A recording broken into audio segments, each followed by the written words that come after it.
उद्देश्य तो जी सबसे पहले गांव के युवा का, बुजुर्ग का और गांव की महिलाओं का, इनका विकास करने का उद्देश्य है। मैंने भी एक एम बनाया अपना कि भाई मैंने गांव में सबसे अच्छा बेस्ट करके दिखाना है, क्योंकि गांव आज इतनी नीचे गया हुआ है। कुछ तो सरकार निकम्मी निकली हुई है और कुछ गांव के सरपंच जो पिछली योजना में भी उन्होंने कोई काम नहीं किया। गांव के पहलवान है, मेरा गांव पहलवानों से ज़्यादा संपर्क में है, क्योंकि गांव में कोई मूलभूत सुविधा नहीं है फिलहाल। ना पानी की है, ना खेल के स्टेडियम की है, ना कोई भी मतलब पहलवानों के लिए कोई सुविधा नहीं है। और जो एक दो जैसे बजरंग पहलवान है अपने गांव का, उन्होंने सहयोग किया है गांव के लिए, लेकिन सरकार की तरफ से कोई सहयोग नहीं हो पा रहा है। वो बोलते हैं ना कि अकेला चढ़ा क्या बाहर फोड़ पाए, लेकिन बजरंग ने इतना जरूर कर दिया है कि गांव में पहलवानी की एक नींव रख दी है। भगवान उसको ओलंपिक में मेडल दे, ये मेरी दिल से इच्छा है। एक ये है कि गांव को एक रास्ता ये दिखाओ कि भाई जो आदमी मेहनत करेगा उसका सब भगवान भी साथ देता है। भाई साहब, मेरे गांव में एक तो पानी की मेन समस्या है, और दूसरा जैसे गांव में अस्पताल की नहीं है। उसके लिए मैंने अपने पास से 3.5-4 लाख रुपए की जो छोटी एम्बुलेंस आती है वो मैं डोनेट करूंगा गांव के लिए। ये मेरा वादा है, और झूठा वादा मैं करता नहीं। गांव चाहे आज ले ले चाहे बाद में ले ले। मैं देखो जी, प्रधानमंत्री सड़क योजना की तरफ से कुछ रास्ते बने हैं और कुछ नहीं बने हैं। उनमें भी सरकार से मेरी दरख्वास्त यही रहेगी कि मैं आगे कदम बढ़ाऊं और गांव के बुजुर्गों को साथ लेके डीसी एसडीएम के पास जाके मैं दिखाऊं कि गांव में रास्ता नहीं है। उनके लिए मेरी तरफ से भरपूर प्रयास रहेंगे कि गांव में विकास हो। तो जी, मैं खुद एक पहलवान परिवार से आता हूं, क्योंकि मेरा पहलवान परिवार से बहुत गहरा नाता रहा है। और ये बजरंग है, नरेंद्र पहलवान है भारत केसरी, मिंटू पहलवान है भारत केसरी, और मेरे चाचा जी खुद हैं वजीर पहलवान, और गांव के लीला पहलवान है, और सबसे बुजुर्ग पहलवान जिन्होंने मेरे गांव में नींव रखी, प्रेम पहलवान, जिनका मैं दिल से धन्यवाद करता हूं हर बार, क्योंकि उन्होंने ही मेरे पूरे गांव में पहलवानी की नींव रखी थी। और आज गांव उनका सम्मान इतना करता है कि आज सबसे ज़्यादा प्रेम पहलवान का नाम लेता है। और गांव के विकास के लिए तो मैं जी हर समय तत्पर रहता हूँ, चाहे मैं अपनी जेब से करूँ या किसी भाई से मदद मांगता हूँ।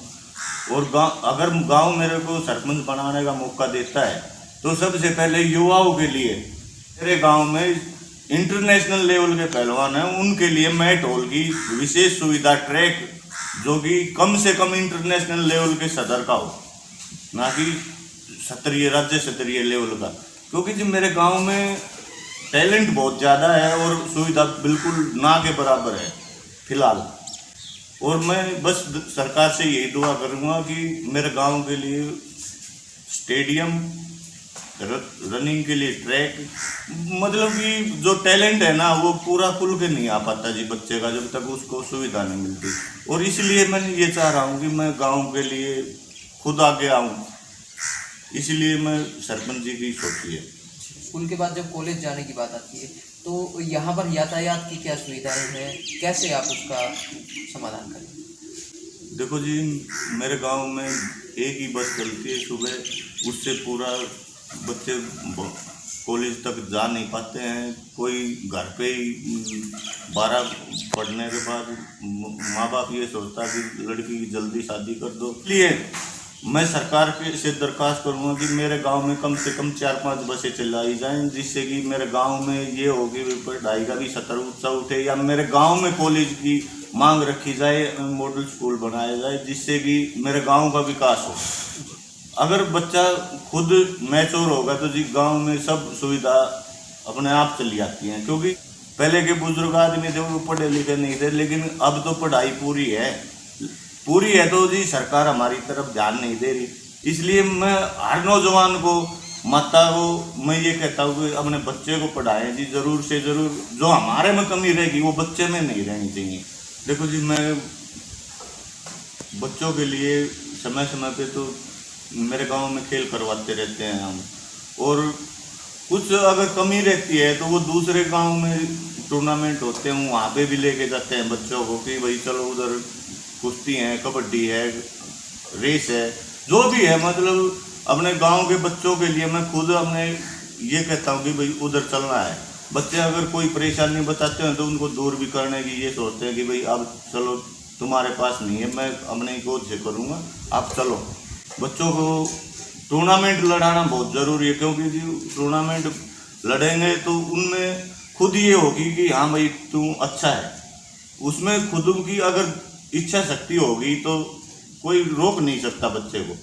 देखो जी, गरीब परिवार मेरे गांव में बहुत हैं, कम से कम 200-250 प्लाट कटे हुए हैं गरीबों के, लेकिन उनको ये सरपंच हैं, इनकी बदनीयत के कारण इन्होंने प्लाट नहीं कटवाए हैं। 2 प्लान हो गए मेरे को, मैंने 2-3 सरपंचों के RTI के माध्यम से भी उनको अवगत कराया कि जी गांव में प्लाट कटवाए जाएं, ना कि ये कि भाई वोटों की राजनीति करनी है, लेकिन उनको कोई असर नहीं पड़ा।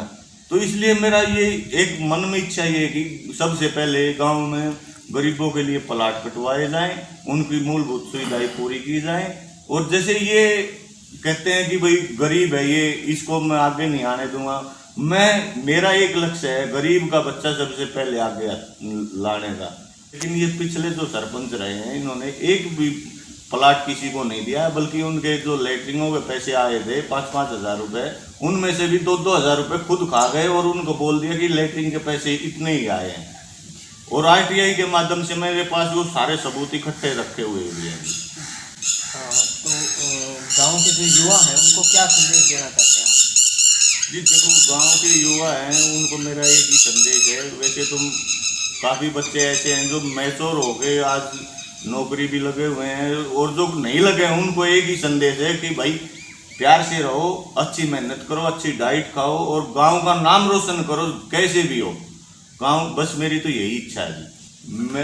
मेरा तो एक ही लक्ष्य है जी, गांव में साफ सभी का सरपंच बनना चाहिए, जिसमें ना कोई ऐब हो ना और कुछ। गांव का विकास भी वही करेगा जिसकी स्वस्थ बुद्धि होगी। लेकिन अभी तो आप देखते हो, पीछे 10 साल से देख लो, कोई सरपंच ने मेरे गांव में कोई विकास कार्य नहीं किया है। चाहे हुड्डा सरकार आई है या BJP सरकार आई है, सब ने पैसे खाने की सोची है और कुछ नहीं किया है। हुड्डा सरकार में भी मेरे गांव में पैसे आए थे, उस पूरी ग्रांट को सरपंच खा गया। और अब की बार जो BJP सरकार में सरपंच बना है उसने भी पैसे खाने का काम किया है, ना कि कोई विकास कार्य किया है गाँव में।